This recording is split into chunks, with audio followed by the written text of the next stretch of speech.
In today's video, we're going to try an experiment to capture and cultivate wild yeast to make a sourdough starter.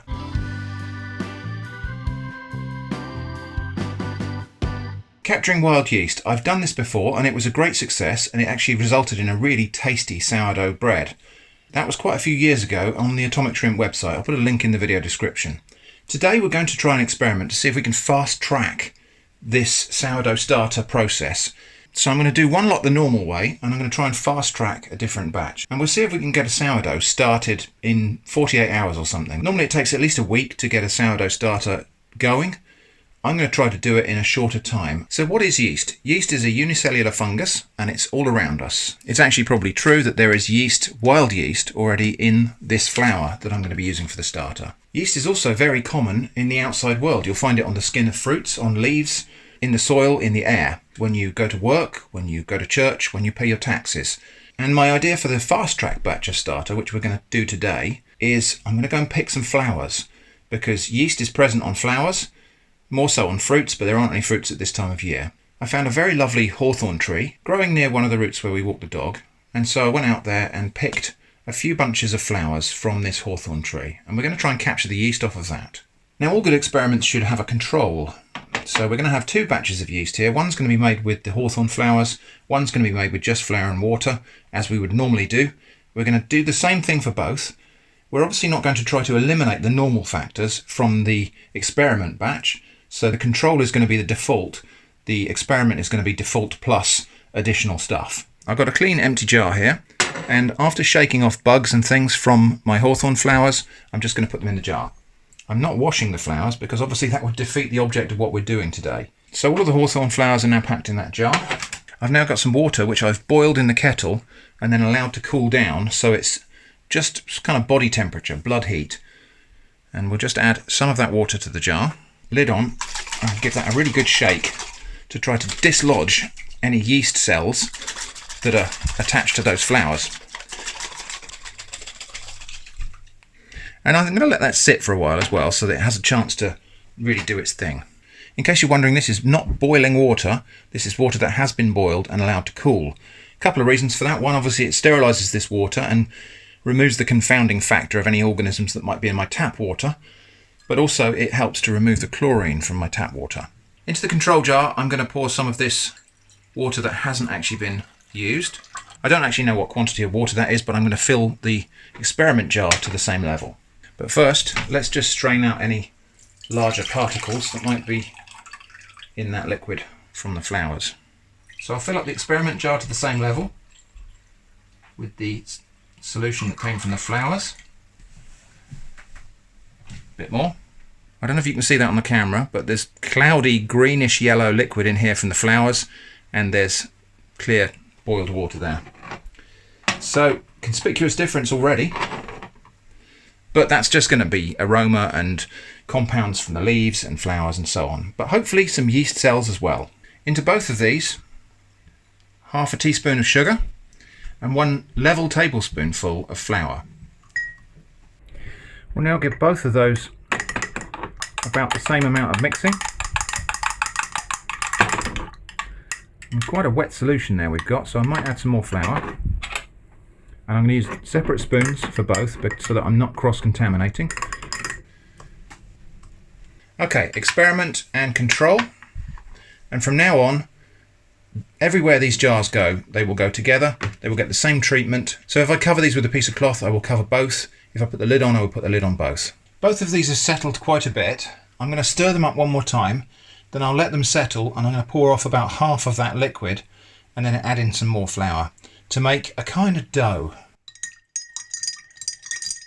Right, so those have had a chance to settle. I've just poured off the clear liquid from that one. Interestingly, this one, the control, the flour settles more than it does in the hawthorn one. Make of that what you will, I don't know what that means. So they're each going to get another tablespoon of flour to start. We might go for more, and we'll stir that in.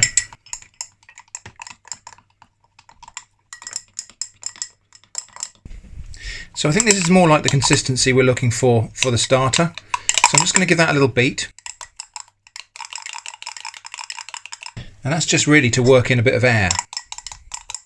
Right, we'll leave that again and see what happens next. Right, we're only about 8 hours into the experiment, and I can already see a few little bubbles in the control, but I can see quite a lot more bubbles in the experiment.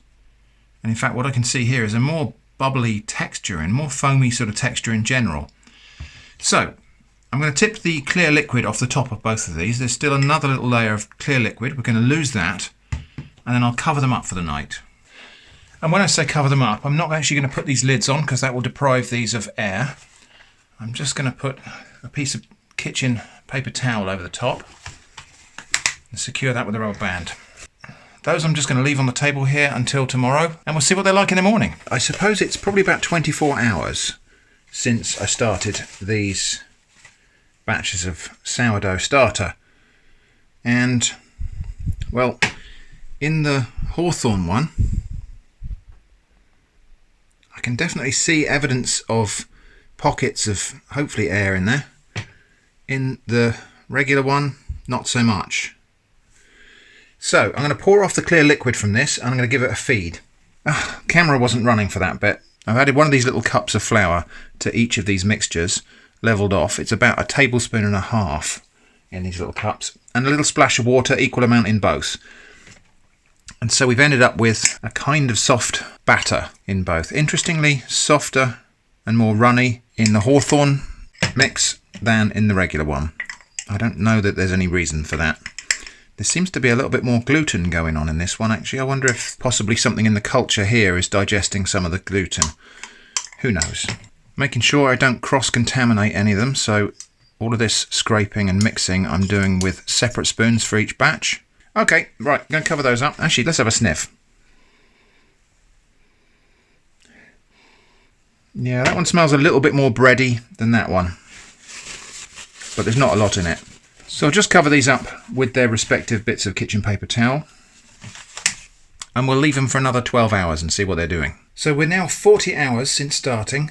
Let's take a look and see what we got. That's the one based on hawthorn flowers, and we can see that's already going quite foamy.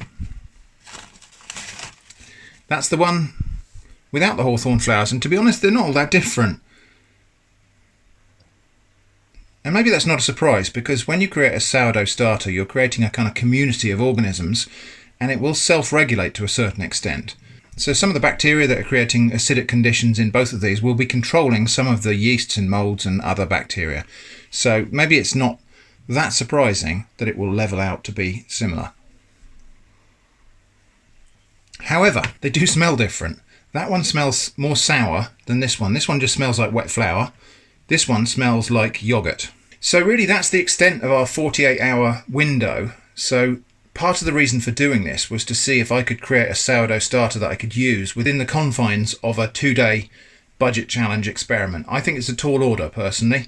I guess we could probably use this embryonic sourdough starter to try to make some bread. In fact, I will probably try doing that now.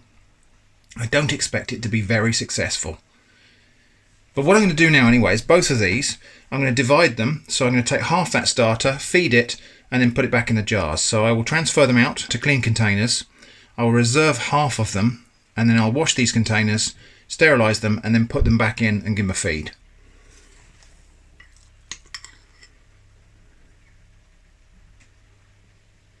I've washed both the jars, being careful not to conflate the two. We're going to have another tablespoon, kind of heaped this time, of flour in each one. A tablespoon of water, boiled and cooled, and then we'll return each of these starter portions in there and mix it in. As both of those fed, I'll put their respective paper lids back on. So those two starters I'm going to continue nurturing until we hopefully end up with a proper sourdough starter, and then I'll bake both of them side by side, and hopefully we'll get a comparison of the normal starter versus the hawthorn flour infused starter and see if they're any different. Meanwhile, I've got this portion of the hawthorn starter here that I reserved. This seems definitely the more lively and sour version at this point. I'm going to use this little portion of reserve starter that we were going to throw away anyway, and I'll use that to see if we can bake some bread. We'll make it a small loaf, so I'm just going to go for about 1.5 cups of flour, teeny pinch of salt, spoonful of sugar, which not strictly necessary, but it might help. And then my starter. It does smell quite sour. That's a hopeful sign. Although it's not the yeast that makes the sour, it's the bacteria in a sourdough culture. So it might be an interestingly sour bread here. And then about half a cup of warm water. And we'll just give that a mix together.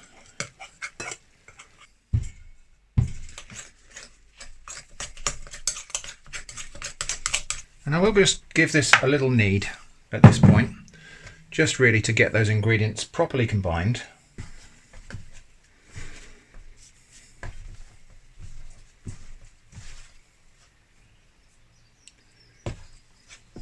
Yep, that seems like a nice, pliable, soft dough. That's going to go back into the bowl. We'll cover it up. We'll leave it for a couple of hours and see what we get. On second thoughts, this bread may only have one good rise in it, and I don't want to waste that. So I'm going to give it a knead now. It's only been resting about half an hour. So I'm just going to knead that for a minute or two until I get a nice, smooth, stretchy dough. I can feel it changing already. And it's not sticking to the board now. Okay, that's all I'm going to do. And then I'm just going to plonk that into this little metal tray for two reasons. Firstly, that means I don't have to handle it again. And also that will give me an idea of how much it's risen, if indeed it rises. Sorry about the dog barking in the background. She's probably found a squirrel or something. So now I can just cover that with a bowl. We're going to leave it for about probably 4 hours, I think, and we'll see if it rises at all. The bread has been hopefully proving under here for about 4.5 hours, so we're about 45 hours into the experiment now, so it's now or never. Right, okay, well, it hasn't not risen. It's not risen as much as I'd like. It smells great. It smells really kind of yogurty and sourdoughy. It hasn't risen quite as much as I'd liked. It hasn't doubled in size, certainly, but it has risen. So it's now or never anyway, or else we will run out of time for the 48-hour experiment. Let's get this prepared and in the oven. So I'm going to turn the oven on to 200 degrees Celsius. While I wait for the oven to warm up, I'm just going to brush the surface of this bread with some water. This will help to soften the crust and hopefully allow it to rise and expand a bit more. Maybe it'll also give us some browning on there too. Now I am going to over bake this bread. I'm going to bake it for longer than I would normally do, and that's something I'm doing on purpose. Because this sourdough culture is new and a bit raw, it hasn't had time to settle down and for it to regulate itself. Normally in a sourdough, after a while, it establishes a community of fairly benign organisms. I've no idea what's growing in this culture here, so I'm going to bake it for a bit longer than I would normally do, just to try to give me a bit more assurance that I might have destroyed anything that could harm me. Got to say, it's still a bit of a gamble because there could be heat-resistant toxins in here from pathogenic bacteria. That's a chance I'm choosing to take of my own volition, not something that I recommend you should do. In the bottom of the oven, just to try to maximise the chances of a nice crust and a good rise, we're going to have a tray of boiling water. Okay, the oven is up to temperature now, so I think one more little brush with water. Probably don't need to do all of this, but it might help. Then I've got my sharp blade. I'm just going to cut across in the top here. Not very successfully. Okay, we'll get that in the oven and see what happens. Well, we're about halfway through cooking, and I just thought I'd have a peek in the oven, and yeah, baby! Look at that! It's more than doubled in size. It's really risen well. I'm actually pretty happy with that. We're going to let that bake for the rest of the cooking time, but I'm now fairly hopeful that this could be a half decent loaf of bread. Okay, and there it is, hot and fresh from the oven. I don't think that's the most magnificent loaf of bread anybody's ever made. I don't even think that's the most magnificent loaf of bread I've ever made, but it's definitely a loaf of bread. We're going to let that cool, and then we'll investigate how close to bread we've got. Okay, it's cooled down enough to handle now. Let's see what we're dealing with here. Oh, it's come out okay.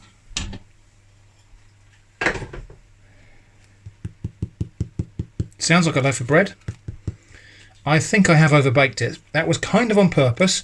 Because it was such a young sourdough, there is a possibility that the cultures in there hadn't settled down. There's a possibility of some dangerous microorganisms being in there and perhaps dominating the community of organisms in there. So I thought I'd give it an extra bake, really, just to try to mitigate that a bit. It is quite heavy for its size. I think if I'd used a packet of yeast, we'd have got a loaf probably half as big again as that. Okay, time is up. 47 hours, and we've got a sourdough loaf completely from scratch, from a standing start. So is it any good, is the question. Let's find out. Well, we've definitely got a bread-like crumb structure in there. I would say it's a little bit heavy. It smells quite sour.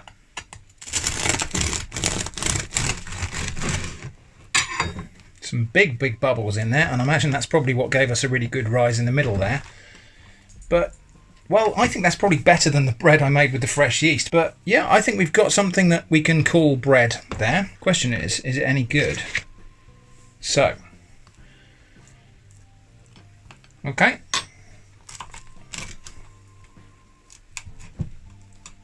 Well, there it is. Down the hatch, and I'll let you know what that tastes like.